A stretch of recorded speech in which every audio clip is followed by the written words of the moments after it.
Bismillahirrahmanirrahim. Assalamualaikum warahmatullahi wabarakatuh.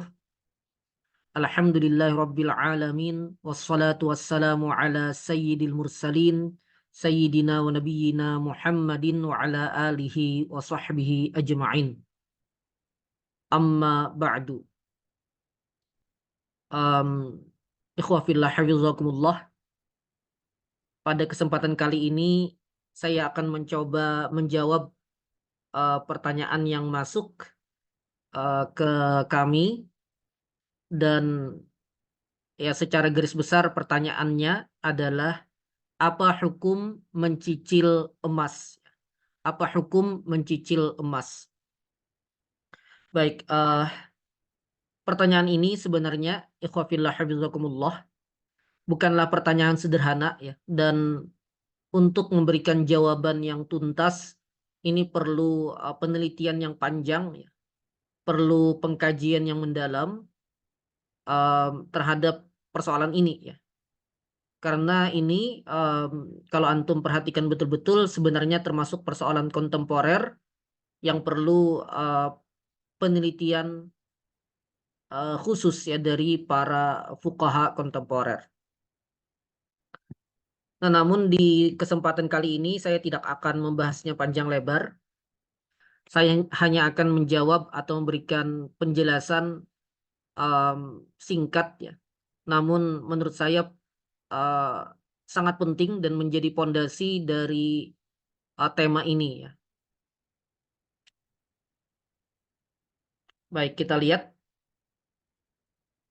Nah, di sini ada catatan penting.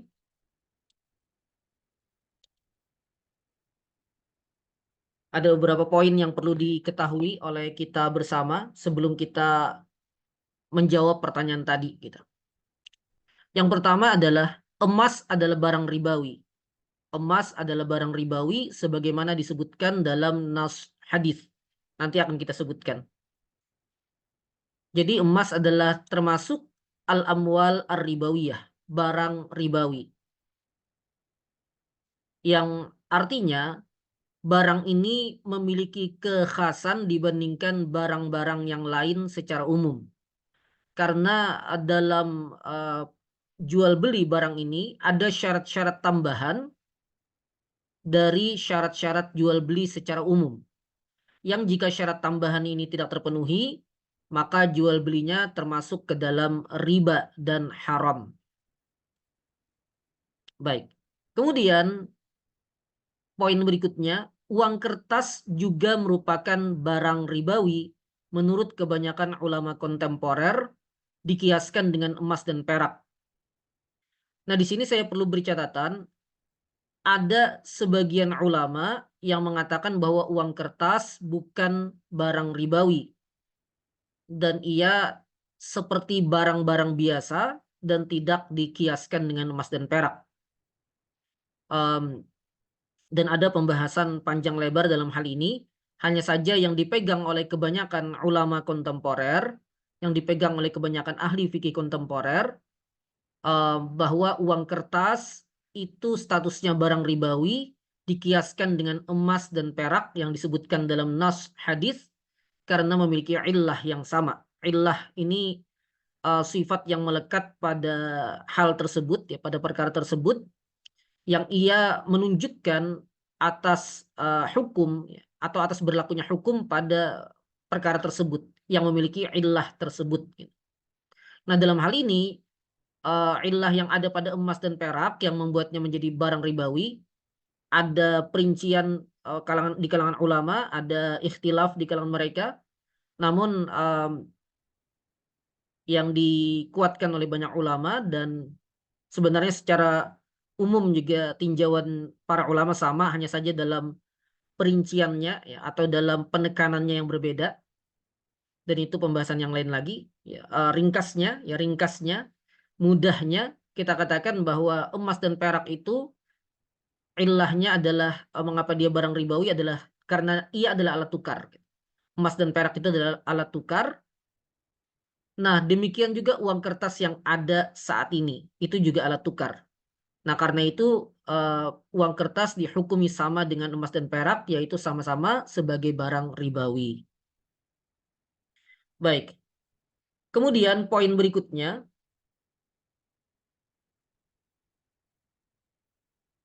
jual beli emas baik kontan maupun cicil, ya. Jadi ini jual beli emas secara umum ya.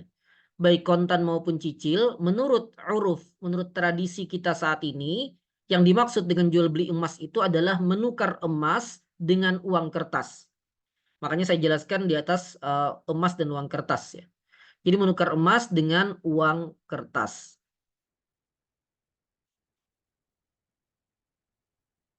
Nah, artinya terjadi tukar menukar sesama barang ribawi yang beda jenis namun satu illah. Dan tukar menukar semacam ini ya beda jenis namun satu illah. Beda jenis itu emas satu jenis ya. Uang kertas jenis yang berbeda. Namun illahnya sama. Hal ini seperti misalnya emas dengan perak. Ini beda jenis namun satu illah.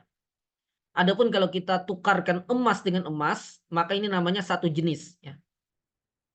Dan dalam pembahasan tukar menukar barang ribawi ini, para ulama membaginya menjadi 3 kategori ya, yaitu pertukaran sama jenis, emas dengan emas, perak dengan perak, gandum dengan gandum misalnya, atau di sini uang kertas rupiah dengan uang kertas rupiah misalnya. Nah itu namanya sama jenis dan tentu berarti sama illah. Kemudian kategori kedua beda jenis namun satu illah, ini yang kita bahas. Nah yang ketiga itu beda illah, sama-sama barang ribawi tapi beda illah. Nah, masing-masing ada ketentuannya ya. Nah, di sini yang tepat kasusnya ini masuk pada kategori yang kedua tadi ya, yaitu beda jenis namun satu illah. Nah, tukar menukar semacam ini disyaratkan dilakukan secara tunai di tempat transaksi. Jadi, jual beli emas dengan pemahaman yang ada saat ini dengan penjelasan sebelumnya itu disyaratkan dilakukan secara tunai di tempat transaksi. Artinya jika dilakukan secara tidak tunai maka terkategori riba, ya, terkategori riba.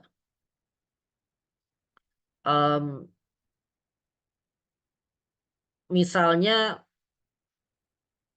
emasnya diserahkan nanti, uangnya diserahkan langsung. Nah ini masuk riba. Atau sebaliknya, emasnya langsung, uangnya nanti. Ini termasuk riba juga. Demikian juga kalau uangnya dicicil misalnya. Ini juga riba. Atau emasnya yang dicicil. Ini juga riba. Atau emasnya diserah terimakan nanti. Ini riba. Dan hal-hal yang serupa dengan itu. Gitu. Semuanya itu terkategori riba. Jadi emas dan uangnya ini harus diserah terimakan keduanya di tempat transaksi ya, di tempat transaksi. Baik. Nah, kemudian poin keempat dan ini poin yang menjadi sebab mengapa ada ikhtilafnya ya. Nah, sebagian ulama kontemporer menganggap emas yang ada saat ini, ya emas yang ada saat ini baik emas batangan atau emas perhiasan sudah kehilangan sifatnya sebagai alat tukar dan hanya berstatus barang biasa. Nanti kita lihat ada penjelasan sedikit ya. Nah, jadi emas ini dianggap sudah tidak diberlakukan lagi oleh orang-orang secara umum saat ini sebagai alat tukar. Sehingga ia kehilangan statusnya sebagai alat tukar dan artinya ilahnya menjadi tidak berlaku. Sehingga ia hanya berstatus barang biasa. Dan mengikuti kaidah al-hukmu yaduru ma'a illatihi wujudan wa adaman, hukum itu mengikuti illahnya, ada illah ada hukum, tidak ada illah tidak ada hukum. Maka karena emas tadi kehilangan illahnya sebagai barang ribawi, sebagai alat tukar sehingga dia bukan barang ribawi, maka jual beli emas sama saja dengan jual beli barang biasa lainnya. Sama saja dengan jual beli barang biasa lainnya. Sama seperti kita beli meja, sama seperti kita beli TV, sama seperti kita beli handphone dan segala macam. Nah, yang tidak disyaratkan harus dilakukan secara tunai di tempat transaksi. Nah, jadi menurut sebagian ulama kontemporer, karena status emas saat ini sudah lagi tidak menjadi alat tukar, ya sudah tidak lagi menjadi alat tukar dan hanya sebagai barang biasa, maka statusnya sebagai barang ribawi tidak berlaku lagi. Karena statusnya tidak berlaku lagi, maka dia boleh diperjualbelikan dengan cicilan dalam bentuk yang beragam gitu. Baik, ini catatan-catatan terkait dengan pembahasan kita ya. Setelah ini saya akan sebutkan beberapa kutipan saja ya. Saya sampaikan beberapa kutipan yang mungkin dirasa perlu untuk menenangkan antum gitu, bahwa penjelasan saya ini bukan dari kantong saya sendiri gitu ya, tapi ini sudah hasil penelitian para ulama ya. Baik, pertama hadis tentang barang ribawi, di antaranya adalah hadis dari Ubadah ibn Samit radhiyallahu an. Beliau berkata bahwa Rasulullah Shallallahu Alaihi Wasallam bersabda, "Az-zahabu bil-zahabi wal fiddatu bil fiddati wal burru bil burri wasyairu bis syairi wat tamru bit tamri wal milhu bil milhi mislan bi mislin sawaan bisawain yadan biyadin." Emas dengan emas, perak dengan perak, uh, gandum dengan gandum, gandum syair dengan gandum syair, bur dari gandum ya. Kemudian gandum syair dengan gandum syair, kemudian korma dengan korma, kemudian garam dengan garam. Nah, ini 6 jenis barang ribawi yang mansus ya, yang disebutkan dalam nas. Nah, itu kalau dipertukarkan harus setara, mislan bimislin sawaan bisawain, dan harus diserah terimakan di tempat ya, yadan biyadin. Fa'idha ikhtalafat hadhil asnafu, kata Nabi, dan jika pertukaran jenis-jenis ini berbeda gitu, jadi jenis yang berbeda, fabi'u kaifa syi'tum, maka juallah uh, sebagaimana yang kalian inginkan. Artinya tidak harus setara. Tidak harus setara. Jadi emas misalnya 1 gram dengan emas 1 gram, dia kan harus sama-sama 1 gram gitu. Tapi kalau beda, misalnya emas dengan perak, maka tidak harus sama-sama 1 gram. Boleh beda gitu, boleh beda beratnya. Tapi harus tetap serah terima di majelis akad, di majelis transaksi. Idza kana yadan biyadin. Apabila transaksinya dilakukan dengan serah terima di tempat. Sahih Muslim. Baik, ini menjadi di antara dalil utama tentang perkara yang kita bahas ini. Kita lanjut kutipan berikutnya. Kemudian putusan Majma' Fiqih Islami tentang uang kertas ya. Nah, di sini dikatakan bahwa Majlis Majma' Fiqih yuqarrir, yang menetapkan annal umlatal waraqiyah naqdun qa'imun bidzatihi ya.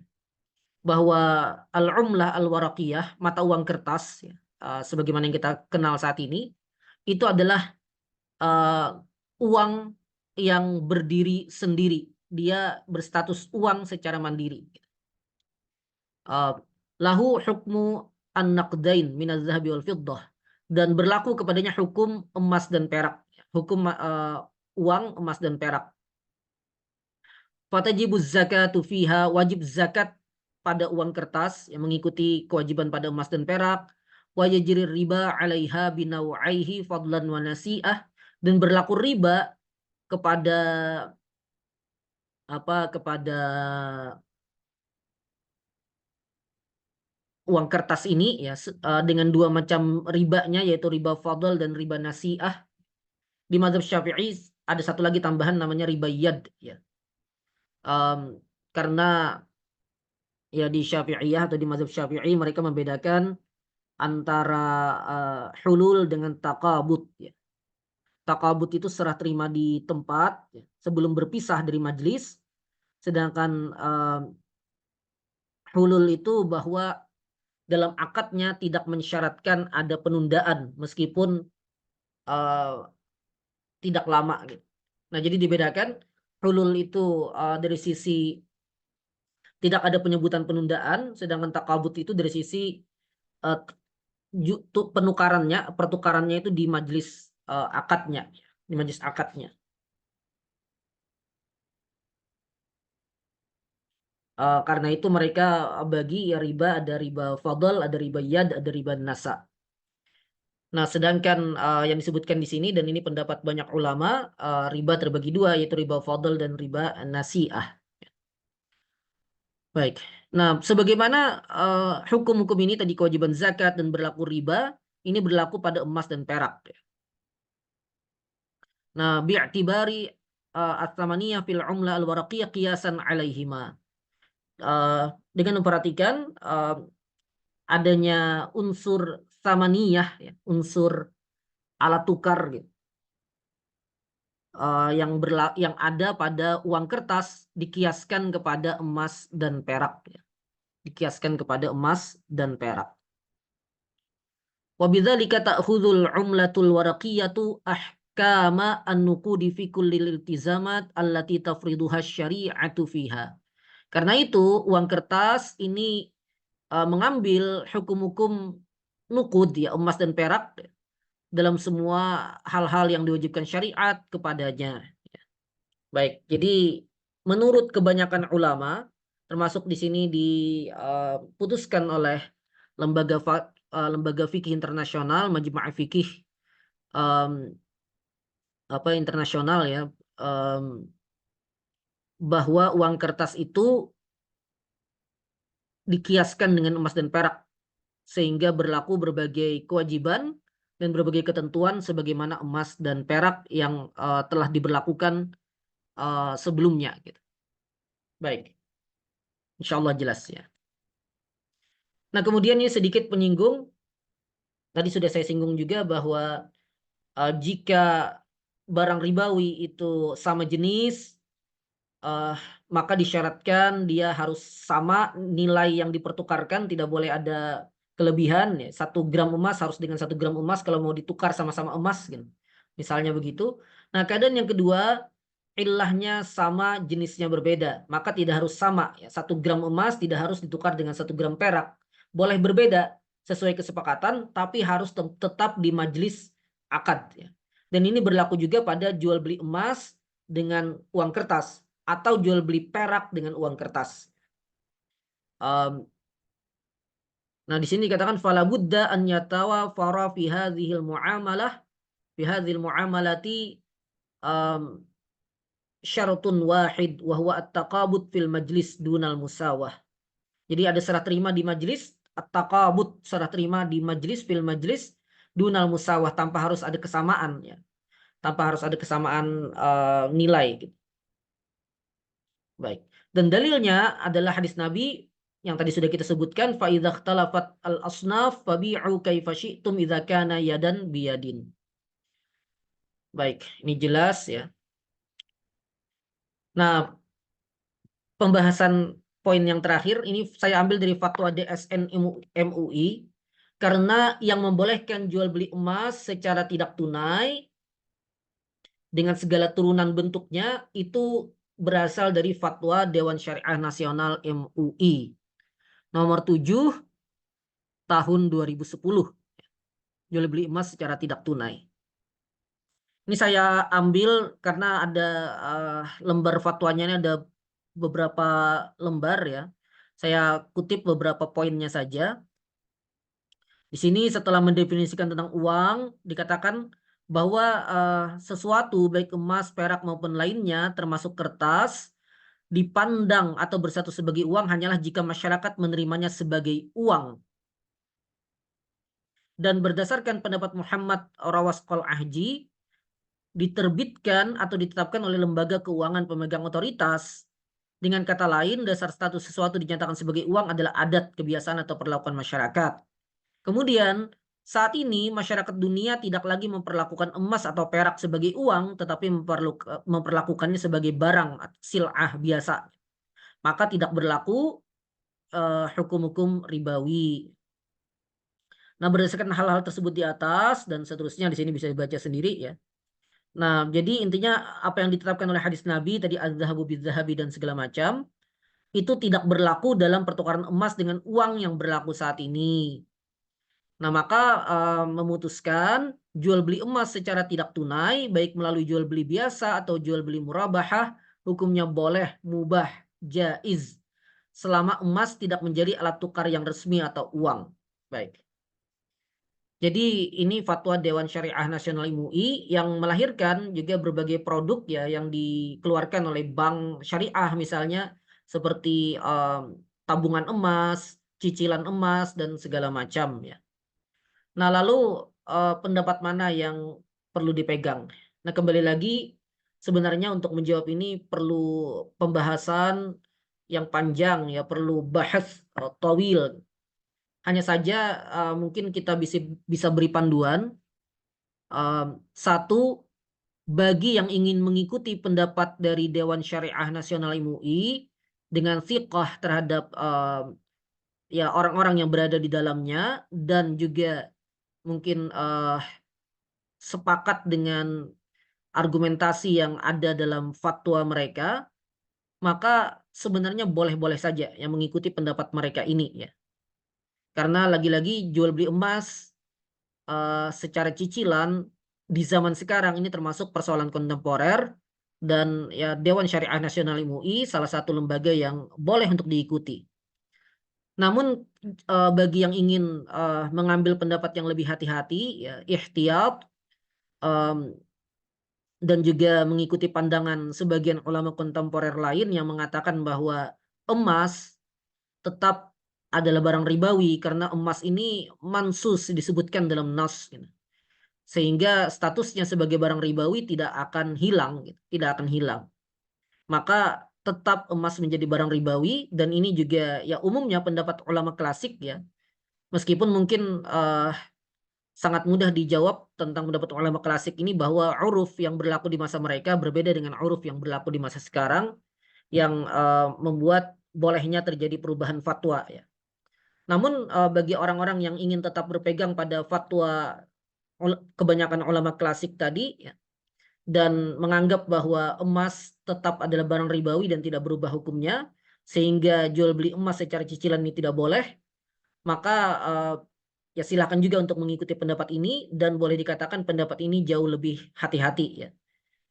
Lebih hati-hati dan bagi yang ingin dalam bab ini memilih kehati-hatian maka dipersilahkan untuk mengikuti pendapat yang mengharamkannya. Namun lagi-lagi masing-masing tinjauan ini ada penguatnya sendiri-sendiri dan di kesempatan kali ini saya tidak menetapkan satu hal ya. Karena di sini saya juga bukan dalam konteks berfatwa, cuma menjelaskan bagaimana lahirnya perbedaan pendapat semacam ini ya. Dan lagi-lagi juga apa yang saya sampaikan ini sangat singkat ya, yang seharusnya jika dibahas secara komprehensif, masing-masing bahasan diberi hak sesuai yang seharusnya, maka perlu puluhan lembar kertas mungkin untuk menjelaskan hal ini. Tapi semoga cukup, semoga bisa memberikan gambaran dan ya silakan memilih pendapat yang dianggap lebih sesuai dengan kecenderungannya ya, berdasarkan fiqhnya terhadap pemberi fatwa atau berdasarkan persetujuannya atas argumentasi yang diajukan oleh masing-masing ulama yang memfatwakan hal ini. Demikian hadanallahu wa iyyakum ajma'in. Wassalamualaikum warahmatullahi wabarakatuh.